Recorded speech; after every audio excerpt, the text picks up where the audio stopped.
Você vai alugar um imóvel ou uma sala comercial e não sabe se precisa passar em contrato e o que ele tem que prever? Tem alguns detalhes importantíssimos que você precisa saber.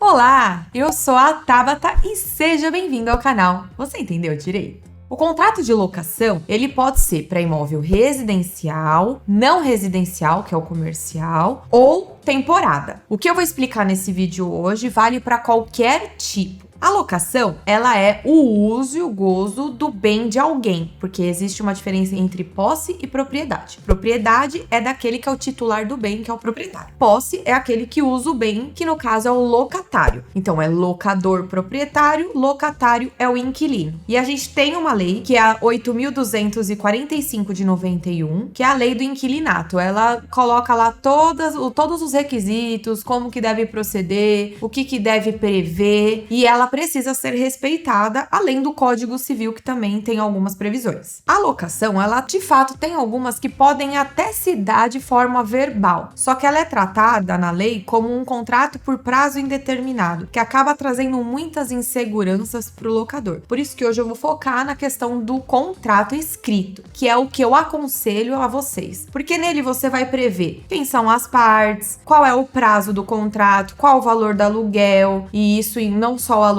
se o locatário vai arcar com o IPTU, condomínio, água, luz e etc. Qual é a finalidade do imóvel, se é residencial, comercial, como eu havia dito. Qual é a forma do reajuste do aluguel e qual é o índice de correção. Se atrasar, qual é os juros e a multa. Qual a forma de pagamento. Se tem reforma, quem é que arca com a reforma. Se vai ter carência no aluguel. Carência é quando o locador perdoa o valor do aluguel em troca daquilo que você gastou para fazer uma benfeitoria no imóvel. Benfeitoria é algo que vai ficar no imóvel. É diferente de você colocar um imóvel planejado que se você sair, você tirar, isso não é benfeitoria. Agora, se você acordar com o locador e ele abater do seu aluguel que você gastou, fica no imóvel. Qual a garantia? Que existem 3, caução, fiador e seguro-fiança. Vale um vídeo só sobre isso. Se vocês tiverem dúvida e interesse, deixem nos comentários. Então, se você tem um contrato, você tá passando pro papel aquilo que você tá acordando com a pessoa. É uma segurança para ambas as partes. E é importantíssimo, principalmente quanto à duração, o que tá previsto ali.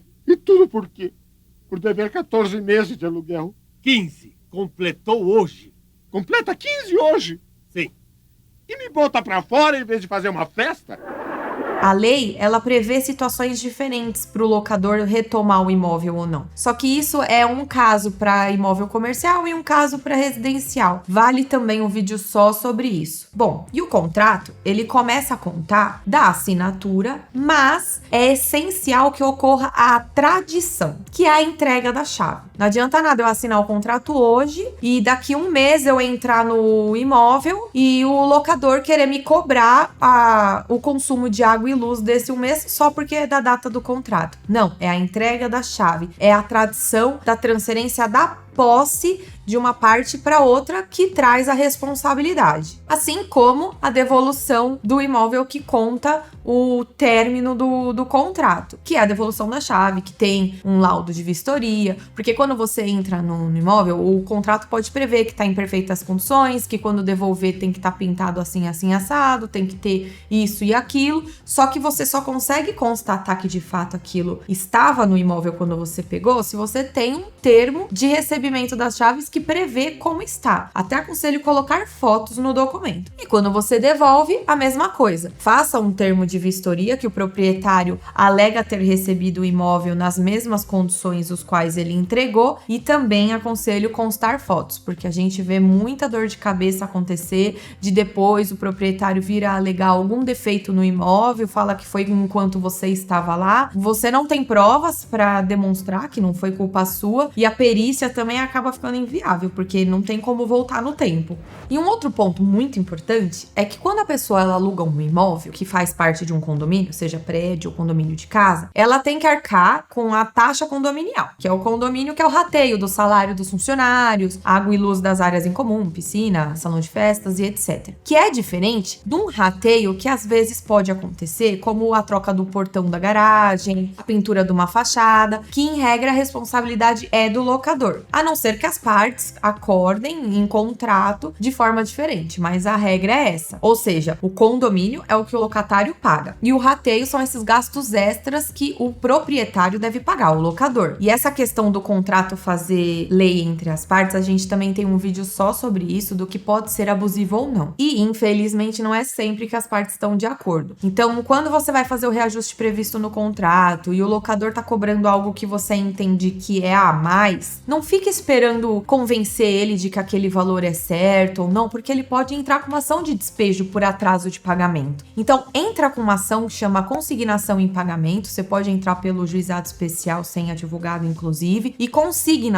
você deposita aquele valor que você acha certo e o juiz confere se o reajuste que você fez é o correto ou não e chama o locador para se defender. E também tem outras questões que as partes ficam brigando muito, que é transferência da conta de consumo. Às vezes o locatário ficou no apartamento 1 ano, transferiu a conta lá da Sabesp pro nome dele, foi embora, veio um outro locatário e não atualizou o cadastro e fica cobrando no antigo inquilino as contas. É aconselhável você fazer a transferência da conta de consumo quando você entra e quando você sai. Se não tiver um novo inquilino, transfere pro nome do proprietário. Se você paga pro seu locador pagar a conta, você não paga direto, pode deixar no nome dele também, porque a sua obrigação você tá cumprindo. E por fim, a questão da venda, que também é polêmica. Se o locador quer vender aquele imóvel, você tem direito de preferência. Ele tem que oferecer para você pelo valor de mercado. Mas tem um ponto importantíssimo e é o pulo do gato que eu vou dar para vocês. Todo contrato de locação, registre na matrícula do imóvel, que é aquele documento que tem no cartório, na mesma cidade que o imóvel está, que é como se fosse a certidão de nascimento do imóvel, mostrando tudo o que acontece com ele. Se você registrar esse contrato de locação na matrícula e o locador quiser vender, o novo adquirente, ele vai ter ciência que esse contrato existe. Então, ele vai ter que respeitar o prazo do seu contrato. Diferente se ele não tiver registrado, porque aí o novo adquirente pode pedir para que você saia. Isso tem uma série de questões variáveis que pode ocasionar uma briga e inevitavelmente vai levar vocês para o judiciário. Então, para proteger o locatário, registre o contrato de locação. E na rescisão também pode ser prevista uma multa, porque quando o contrato ele prevê um tempo, a parte que quiser rescindir antes, e aí entra aquele detalhezinho que eu vou fazer um vídeo específico sobre isso, se o locador pode retomar o imóvel ou não, o locatário que quiser sair antes paga uma multa que geralmente gira em torno de 3 aluguéis. E essa multa ela deve ser proporcional, ou seja, se o contrato é de 30 meses e ele vai sair nos últimos 10, ele não tem que pagar 3 aluguéis, ele tem que fazer a proporcionalidade. 3 aluguéis para 30 meses. Para 10 meses, 1 aluguel. Até por conta de todos esses detalhes que é aconselhável você ter o intermédio de um advogado, ou se na imobiliária que está intermediando ela ter uma assessoria jurídica para elaboração do contrato, porque são pequenos detalhes que podem mudar um todo. Então, se você tem alguma dúvida, passou por alguma situação ou ficou sabendo de alguém que acabou se enrolando com essa questão do contrato, deixe nos comentários. E se você gostou, deixe o seu like, se inscreva no canal pra gente te conhecer, ative as notificações e até semana que vem.